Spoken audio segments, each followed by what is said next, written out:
স্মরণকালের ভয়াবহ বন্যায় দিশেহারা দেশের দক্ষিণ পূর্বাঞ্চলের মানুষ।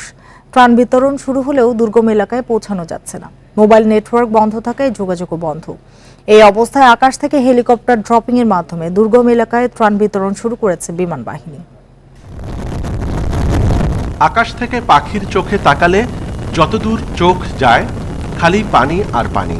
চট্টগ্রামের মিরসরাই থেকে শুরু করে ফেনী ও কুমিল্লার বাড়িঘরগুলো বেশিরভাগই ডুবে আছে। গেল 4 দিন ধরে বানফাসীদের আশ্রয় বাড়ির চাল বা ছাদ। বেশিরভাগ এলাকাতে রাস্তাঘাট এখনো 10 থেকে 15 ফুট পানির নিচে। এই অবস্থায় দুর্গত এলাকায় হেলিকপ্টারের মাধ্যমে ত্রাণ কার্যক্রম শুরু করেছে বিমান বাহিনী।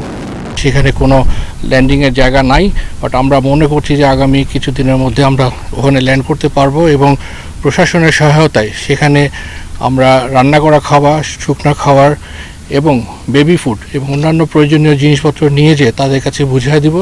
এসব এলাকায় দুর্গত মানুষের কাছে স্বেচ্ছাসেবী সংগঠন বা প্রশাসনের ত্রাণ পৌঁছানো এখন দুঃসাধ্য। স্মরণকালের ভয়াবহ বন্যায় ভাসছে দেশের দক্ষিণ পূর্বাঞ্চল।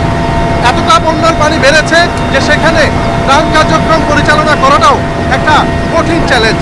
এই প্রেক্ষাপটে আকাশ থেকে এই ত্রাণ কার্যক্রম পরিচালনা করছে বাংলাদেশ বিমান বাহিনী। বিমান বাহিনীর চট্টগ্রামের জহুরুল হক ঘাঁটি এরই মধ্যে ত্রাণ বিতরণ ও উদ্ধার কাজে 2টি হেলিকপ্টার ও একটি পরিবহন বিমান ব্যবহার করছে। 2 দিনে প্রায় 1750 কেজি ত্রাণ আকাশ থেকে দুর্গত বাড়িঘরে দেয়া হয়। যে পরিমাণ নিয়ে যাওয়া উচিত আমাদের, সেই পরিমাণটা নিয়ে একটা সুষ্ঠুভাবে এটাকে ডিস্ট্রিবিউট করতে পারছি না। একটা বড় অংশ এটা নষ্ট হয়ে যাচ্ছে, বাট এটা ছাড়া আমাদের এখন কোনো উপায় নেই আসলে। ত্রাণ বিতরণের বাইরে ইউএভি ড্রোন দিয়ে দুর্গত এলাকার জরিপ করা হচ্ছে। পানি নেমে গেলে এই জরিপ অনুসারে ঔষধ ও খাবার পৌঁছানোর আলাদা পরিকল্পনাও প্রস্তুত হচ্ছে।